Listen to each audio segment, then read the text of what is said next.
Welcome to the Donnie Mays Coaches Show. And first things first, Coach, I got to ask you. It looks like you're a big pro wrestling fan. Oh yeah, love it. I've watched it since I was a kid. It's the one thing I've always enjoyed that you just don't have to think about. I mean, it's just pure entertainment. It's like the male soap opera, I guess you'd say. But I don't follow it like that. But I enjoy to go to it and just sit back and enjoy it every once in a while. So now it's the all elite wrestling is what they call it now. I guess. And, well, used to be like the WWE. Well, there's still the WWE. Okay. I guess this is like the group that's trying to go against them. But we went down there and watched that yesterday, and that was pretty entertaining, I'll say that. But I caught up with a buddy of mine who we grew up watching that stuff, and we decided to go hang out and do that. So I like the male drama. That's how you describe it. that's what it is. Now we got some women's wrestling out there. I saw that too. So I actually watched 2 hours of it. So, but I wanted to see your bald head on there, but I never did see it. well, I'm smart enough to buy a ticket away from the camp. Really? Now, Okay. some other coaches in our feeder schools, not to mention any names like Coach Saunders, who happened to go undefeated this year at South Charleston Middle. He was right there live in the middle the whole night. So I texted him during the thing, said, make sure you give a horns down. There you go. He got one. Well, he did have the WVU shirt on, so that was good. Speaking of the middle schools, you had you guys hosted, I believe Tuesday night, South Charleston and Dunbar. That's pretty unique. I kind of like how you guys do that. Yeah, I started that a few years ago. I wanted to make sure that every year those kids are getting up here, being seen, and playing on our field. I think our field's second to none. I think our facilities are second to none. And with the new things being built, like the brand new field house, that's probably going to be one of the best facility buildings around. And we already have some of the best stuff for our kids, but I want the young kids to see it. And since we've been doing that, man, these kids just buy into what we're trying to sell, and they come to South Charleston, and it's not been a fight. And before that, it was always an issue. Right. So we're getting into week 9, game number 9 now. We've got the St. Albans Red Dragons coming up on Friday night, but let's take a look back. Last Friday, you were going in at just 2 wins on the season, desperately needing a victory just to keep your playoff hopes alive. And you guys came up big with a 28-14 victory over Hurricane. It's a huge win, and the telltale of that one was we challenged the secondary.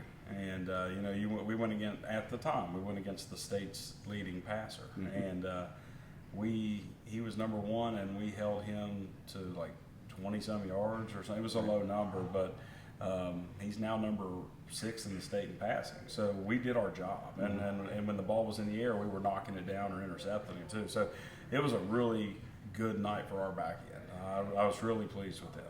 Overall, I thought the defense played really, really well. We had a little bit of breakdown in kick coverage that put you guys deep in the hole. They scored a 1-yard touchdown. I can't really blame that on the defense. That was more of a special teams on the kickoff team. But overall, I thought the defense played great. You held Austin Womack, which you said, one of the leading passers in the state of West Virginia. Threw for 430-some yards the previous week. He was 0 for 6 in the first half. I thought that was pretty good. Now, like I said, it was raining a little bit, but still. But it was raining for us too. Right. And we didn't have the greatest night passing, but I felt like our kids got physical at the corner position, and I felt like just what you said. Our defensive line was in the backfield constantly, and it was eerily similar to the George Washington game. Right. And the score was the same and all that, but just the way the game played out and how we affected the quarterback, just making him make hurried throws, and our D-backs were doing such a good job of being disciplined. I talked to Shalik and Samaji and them about staying deep, stay over top of your guy. Don't let everything keep it in front of you. And man, they did a fantastic job of that. And that interception, I think it was in the third quarter that Shalik had. It was a fantastic interception because, earlier in this year we're playing forward and they're throwing that over the top. And that's the thing that goes into all this is that we got our tail ends whipped by them in the scrimmage. So our kids fought for it, and they had a great night. A rundown of the overall team stats. First down, South Charleston 18, Hurricane 11. Total yards, South Charleston 294 total yards to 121 for Hurricane. Rushing, Here's a big one: 213 yards for South Charleston, 66 for Hurricane. And we talked about Austin Womack. They've got a very good running back in senior for Hurricane as well. They really do, and I thought our kids did an outstanding job of just getting him and getting in the backfield and disrupting their run game as well. I mean, we made them as one-dimensional as I thought that anyone's made them this year. I mean, this is a team that almost beat Capital. They almost beat Cabell Midland. They had a very good win against Huntington. Yeah, they had a great win against Huntington. So, I mean, to say that they're not a good football team, honestly, that's probably the best skill set from the wide receiver, backfield, and quarterback that we've seen all year. And I thought we just did an outstanding job. I mean, and what I told the kids, it just shows you what you're capable of when you put your mind to it. And we really did, and I'm proud of them. And we always talk about establishing the run and making sure we stop the run. We did a great job of that as well. So I'm real pleased with that. Another key stat that night that sticks out with me: 1 turnover for South Charleston. Black Eagles forcing 4 to Hurricane. That's always huge. That's always huge. They talk about, I read an NFL study where they talk about explosive plays. That's runs of 15 or more, and then passes of 18 or more, or something like that. Whatever their numbers are, ours are a little different, but those two things, and if you win the explosive battle and you win the turnover battle, you win 100% of your games in the NFL. And I thought that was a very, detailed information. So I went back and started looking at our games. Man, it's true. I mean, it really is. It applies to high school as well. Right.